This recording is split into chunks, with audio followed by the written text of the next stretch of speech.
You're a key agency in this area. You're the only youth agency in Kapiti. There's no other agency like this in Kapiti. And so how do you then influence other agencies' work in terms of working more effectively with young people?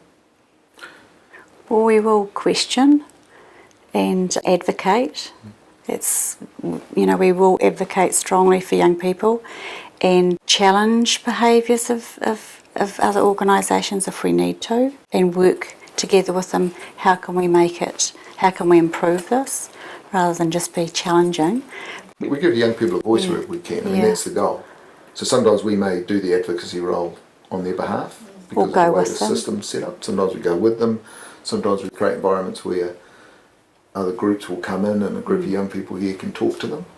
Because it's here, the young people feel a bit safer. So it's that always young person centred. They're kind of in charge of the process. They're determining the process, and we're trying to create it as much voice for them as possible. So that's one way we try to do that a lot. And of course the peer support workers, every year we have half a dozen or more of the peer support workers who are here all year round. And of course they accumulate over time, so they become voices in the community.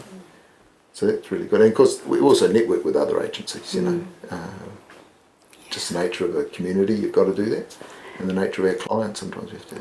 But we are purposeful who we link in with. That we know that if when that young person goes to that service, that they're going to be treated well and they're going to get good service.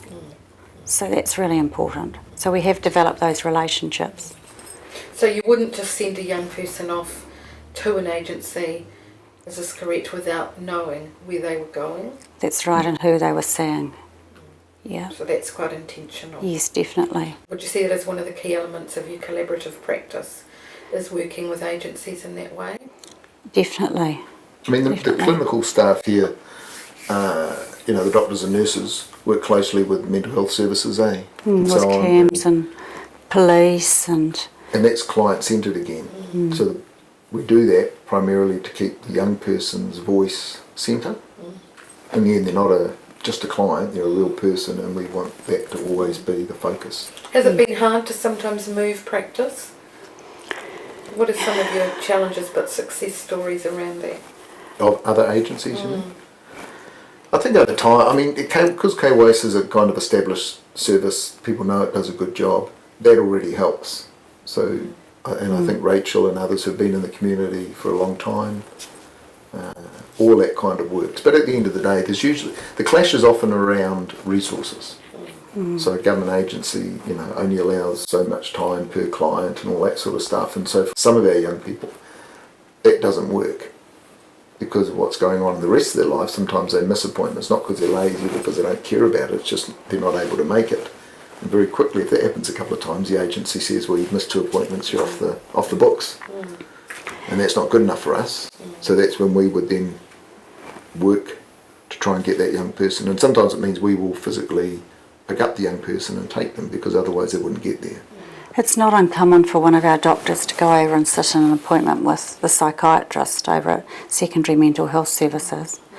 But probably good examples of collaboration with ones that work well are the schools, aren't they? With keeping young people engaged in school, they'll often refer them to us so that they do keep them engaged because that's really important. Common interest is important there. I mean, the school want the young people to do well. The young person usually wants to do well, although they might be struggling to do that. I'm not sure how to do that. And we want them to do well. So often those links with the high schools are very, very useful and very positive. Yep. So the relationships we have with the young people are important, but also the relationships that we develop with those services are important and continuing to maintain them.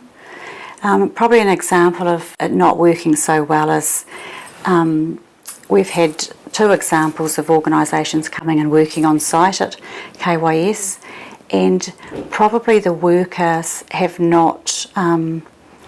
not work well with young people. They might have worked well with adults, but they just didn't have that ability to engage and develop trust. That was sort of challenging for us because it wasn't good enough for the young person. They weren't coming, but also it was a reflection of us.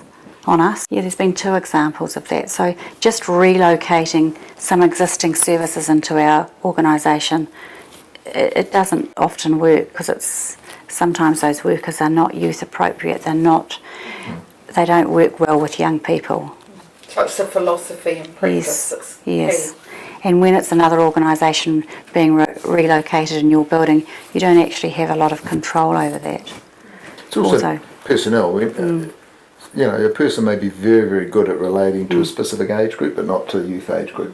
So, and in the end, we are a 10 to 25. We need people who can build trust and rapport, are authentically genuine with that age group. Some people may be very good at what they do, but not with that age group. And so they don't work here. The other thing that's important is, because we work with young people, we also obviously involved with their families or their kind of other networks. And one of the things that we find sometimes is when we engage a young person, therefore we engage the family, initially there can be resistance from the family, because the families are pretty tired of professionals turning up on their doorstep, offering all sorts of advice and, you know, all that sort of stuff. So often with some families there is that initial resistance.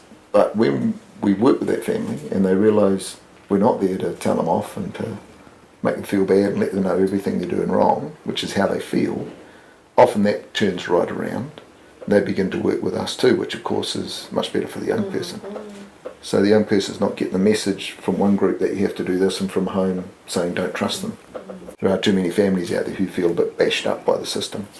And so we work very hard in saying, you know, it's not us. So you might, in that situation, work with the young person and then bring the family in. Always with the young person's permission, of course. And we have had cases where someone from KYS is working with the young person and someone from KYS is working with the parent. We may not be resourced to do that in that situation, but we know that the outcome is going to be much better for that young person. So sometimes we bring them in, sometimes we don't bring them in, but the very fact they know us means they're kind of supporting the work we're doing with the young person. So sometimes it's actually kind of sitting down and talking about things here or maybe in their home, but often it's just that little bit of dealing with that resistance they feel so that they begin to cooperate with the process, realise we're not there to bash them up or to treat them bad or to put them down or to point out their faults. And that means the young person is more likely to have what we do reinforced at home. And the young person feels better cared for, they know they're not getting the two messages. And they'll often come in, I mean the young person might be seeing the counsellor or someone, and that the parents are included as well, often. We'll go to family group conferences, youth justice or care and protection, sometimes family group conferences, and of course when we're at the conference we're there to support the young person. You know, that's what we're there for. Do you think it's a challenging time for young people, those kind of meetings? I like the FGC process. I think it's a great idea. In practice it kind of varies from case to case, but I think the young person, when it works well, it works really well. When it doesn't work well, it doesn't. But it's good that we're there before it to talk to them, and then afterwards we can debrief it with them. Because sometimes in these things young people kind of, you know, there's this whole meeting that goes on, and when they walk out they're not quite sure what's happened. The very fact you can sit down and say, well, you know, let's talk about what happened and what they said and what they didn't say and what this means for you and what you have to do and what you don't have to do. It's really useful. It's almost like interpreting what's going on for them. And when those services pull out, SIFs and mental health and youth justice, we're still consistent and still there. And I think that's really important for young people to know that there are services there.